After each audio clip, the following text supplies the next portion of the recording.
So మీకు తెలిసిన వాళ్ళలో మీ బంధువులో గాని, మీ ఫ్రెండ్స్‌లో గాని వినయ్ అనే నేమ్‌తో ప్రొనౌన్సియేషన్ ఉందా?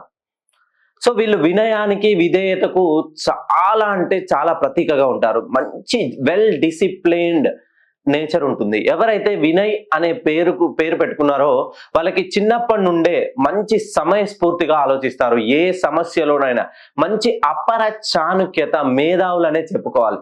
వీళ్ళు వీళ్ళ వయసులో పెద్దవారితోనైనా, చిన్నవారితోనైనా ఇట్టే మెలిగిపోతారు. సో పాలలో నీళ్లు కలిపితే ఎవరు గుర్తుపట్టలేరు. సో అలానే వీళ్ళ వయసులో ఉన్న పెద్దవారితో కలిసిపోతారు. వాళ్ళ వయసు కన్నా చిన్నవారితో కలిసిపోతుంటారు. కానీ వీళ్ళు ధర్మబద్ధంగా నిల్చుంటారు. ప్రతి ఒక్కరికి మంచి రెస్పెక్ట్ ఇస్తూ గివ్ రెస్పెక్ట్, టేక్ రెస్పెక్ట్ అన్న పదానికి వీరు బెస్ట్ ఎగ్జాంపుల్ గా ఉంటారు. చదువు విషయంలో చూసుకోండి, ఎవరైతే వి అనే అక్షరం వినయ్ అనే పేరుతో మొదలైందో వీళ్ళ జీవితంలో చదువు మధ్యస్థంగానే ఉంటుంది. వీళ్ళు టాప్ 1, టాప్ 2 లో ఎప్పుడు ఉండరండి. టాప్ 10 లో మధ్యస్థంగా చదువుతారు.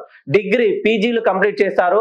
మంచి ఉద్యోగం, వీళ్ళ స్థాయికి తగ్గట్టుగా ఉద్యోగం చేస్తారు. కానీ ఆర్థికంగా వీళ్ళు ఎంత డబ్బు సంపాదించినా వినయ్ అనే పేరుతో ఉన్న వాళ్ళకి డబ్బు నిలవదండి. మెయిన్ ఆర్థికంగా వీళ్ళ పేరులో 5 అక్షరాలు ఉండడం వల్ల ఖచ్చితంగా వీళ్ళకి సమస్యలే వస్తుంటాయి.